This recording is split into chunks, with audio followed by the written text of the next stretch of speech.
Hello বন্ধুরা, welcome to my blog.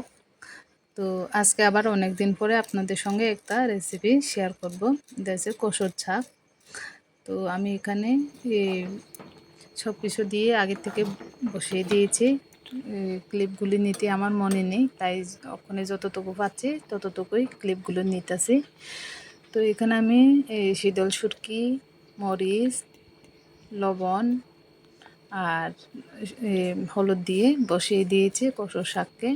আর এটা আজকে রান্না করব। এই দেখো, মেস হয়তো জানি না কারা কি বলে, আমার জানা মতে বোধহয় মেস্তা পাতা বলে এগুলোকে, জানি না ঠিক কিনা। যদি ঠিক না হয় আপনারা কে কি বলেন কমেন্টে জানাবেন।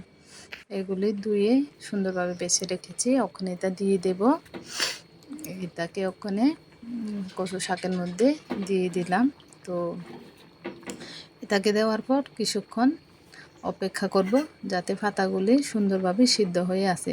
আর এটা সিদ্ধ হওয়ার তো কারণই নাই, কারণ এগুলো একটু গরম জল লাগলে মোটামুটি সিদ্ধ হয়। তো তারপরও অনেকগুলো আজকে আমি জল দিয়ে ফেলেছি।